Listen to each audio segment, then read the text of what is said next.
Hi friends, అందరూ ఎలా ఉన్నారండి? బాగున్నారా? నేనైతే బాగున్నానండి. మీరందరూ కూడా బాగుండాలని మనస్ఫూర్తిగా కోరుకుంటున్నాను. ఇంకా ఈ వీడియో విషయానికి వస్తే ఇది వచ్చేసి సండే రోజు తీసిన వీడియో అనమాట. ఇంకా నేను యూట్యూబ్ జర్నీ గురించి మీకైతే కొన్ని విషయాలు అయితే షేర్ చేసుకోవాలనుకుంటున్నాను.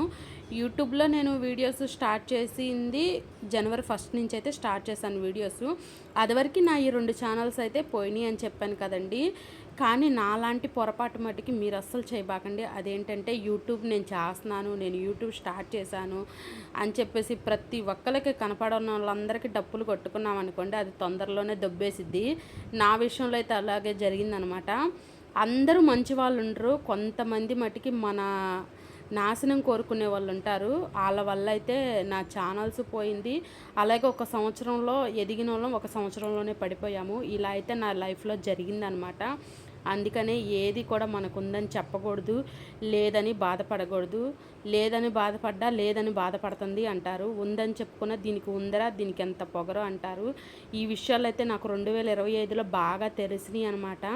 అంటే ఏం చెప్తున్నానంటే, ఇప్పుడు 10వ తరగతి దాకా చదివినోడిని తీసుకెళ్ళి మళ్ళీ ఎల్కేజీలో కూర్చోబెడితే వాడి బాధ ఎలా ఉండిద్దో నా బాధ కూడా అంతేనండి. నేను యూట్యూబ్ స్టార్ట్ చేసి 6K దగ్గరికి వెళ్ళిపోయిన తర్వాత నా ఛానల్ అనేది పోయింది. అలాగే ఇంకో ఛానల్ కూడా అలాగే పోయిందనమాట. ఇంకా ఇన్స్టా విషయానికి వస్తే నాకు 1,60,000 మంది ఇన్స్టాలో అయితే ఫాలోవర్స్ ఉన్నారు ప్రజెంటు. ఇంకా నేను యూట్యూబ్ స్టార్ట్ చేయాలి, నా కాళ్ళ మీద నేను నిలబడాలి, ఏదో ఒకటి సాధించాలి అన్న ఇదితో ఈ సంవత్సరం అయితే నేను స్టార్ట్ చేశాను. మరి ఆ దేవుడి దయ నా మీద ఎలా ఉండిద్దో నాకైతే తెలీదు. ఇంకా ఇదండి వీడియో అయితే. ఇలా అయితే నేను ఆలోచిస్తున్నాను. నాకైతే బాగా తెలిసొచ్చిన విషయాలు అయితే ఇది. మనం ఏదన్నా ఒక పని చేసేటప్పుడు ఎవరికి కూడా షేర్ చేసుకోవాలి, మన పని మనం చేసుకుంటా పోవాలన్నమాట. అది ఏంటంటే, అందరూ మంచి కోరే వాళ్ళు ఉండరు. 9 మంది మంచి కోరినా ఒకళ్ళ మట్టికి మన నాశనం కోరే వాళ్ళు ఉంటారు. అలాగే నేను తీసి పెట్టే వీడియోస్ అన్నీ చూసి చాలామంది అంటే బయట వాళ్ళైతే నేను అంటలేదు, దగ్గర వాళ్ళే కొంతమంది మాకు అది తింటున్నారు, ఇలా ఉంటున్నారు, అలా ఉంటున్నారు అని చెప్పేసి ఏడుపులు అయితే మొదలైనవి. ఆ ఏడుపులు మొదలవటం వల్ల మేము పడిపోవటం అయితే జరిగిందనమాట. ఇదండి నాకు అయిన అనుభవాలు అయితే మటుకి. నేను అందుకని ఈసారి అయితే వీడియోస్ ఎవరికి షేర్ చేయకుండా నా మంచి అనుకున్న వాళ్ళకే నేను షేర్ చేసుకున్నాను అనమాట. ఇంకా ఇలా అయితే నేను స్టార్ట్ చేశాను ఈ సంవత్సరం యూట్యూబ్. మరి నాకు సక్సెస్ వచ్చిద్దా లేదా అనేది అయితే మటుకి చూడాలి. ఈ సంవత్సరం అయితే మటుకి నేనైతే కష్టపడి వీడియోస్ చేసి నేను ఒక ఇదికి రావాలని నేను కోరుకుంటున్నానండి. ఎందుకంటే మనకి వచ్చినా రాకపోయినా అది నేర్చుకుంటే మనకి ఎలా అయినా వస్తుంది, అది నా నమ్మకం. యూట్యూబ్లో దిగిన తర్వాత 2 సార్లు నేను మోసపోయాను. కొంతమంది యూట్యూబ్ నేర్పిస్తామని మనీ తీసుకొని మోసం చేశారు. అలాగే నేను పెట్టే వీడియోస్ కూడా చూసి కొంతమంది అబ్బో అలా తింటున్నారు, ఇలా తింటున్నారు, ఇది ఉంది అది ఉందని ఏడ్చిన వాళ్ళు ఉన్నారు.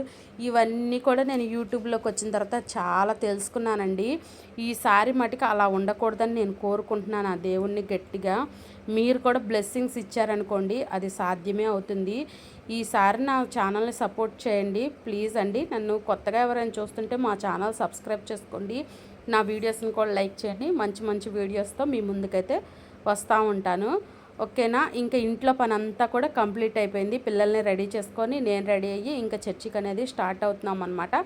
1 కల్లా చర్చి అనేది కంప్లీట్ అయిపోయింది. ఆ తర్వాత లంచ్ అయితే చేస్తాం వచ్చిన తర్వాత. ఇంకా నా మాటలు ఎలా ఉన్నాయి ఏంటి, నేను బాగానే చెప్పానా లేదా అనేది కూడా మీరు కామెంట్ చేయండి. ఇంకా ఎలా వీడియోస్ తీయాలి అనేది కూడా నాకు కొంచెం సజెషన్ అయితే ఇవ్వండి ఫ్రెండ్స్, ఓకేనా. నేను వెయిట్ లాస్ జర్నీ కూడా స్టార్ట్ చేశాను. ఆఫ్టర్ డెలివరీ తర్వాత నేను చాలా లావ్ అయ్యానమాట. ఇంకా మీకు ఆ వీడియోస్ కూడా నేను ఎలాంటి ఫుడ్ తీసుకుంటా తగ్గాలనుకుంటున్నది మీరు తెలుసుకోవాలనుకుంటే మీరైతే కామెంట్ చేయండి. నేనైతే వీడియోస్ అయితే మీకు షేర్ చేస్తాను, ఓకేనా. Bye friends. అందరూ కూడా ఫస్ట్ టైం నా ఛానల్ చూస్తే ప్లీజ్ అండి నా ఛానల్ని సబ్స్క్రైబ్ చేసుకోండి, ఓకేనా. మర్చిపోబాకండి. పదే పదే చెప్పి ఇది ఏంద్రా బుర్ర తింటుంది బాబోయ్ అనుకోబాకండి. ఇంకా నేను సండే స్పెషల్ ఏం చేశానో చూసేసండి. జాయింట్ ఫ్రై అయితే చేశాను, అలాగే చికెన్ దమ్ బిర్యానీ అయితే చేశాను, మటన్ కర్రీ చేశాను, చికెన్ కర్రీ అయితే చేశాను. ఇవైతే వెరైటీస్ అయితే చేసుకున్నాం. మరి సండే రోజు మీరు ఎలా సెలబ్రేషన్ చేసుకున్నారు ఇంట్లో ఏంటి అనేది కూడా మర్చిపోకుండా కామెంట్ చేయండి, ఓకే. Bye bye.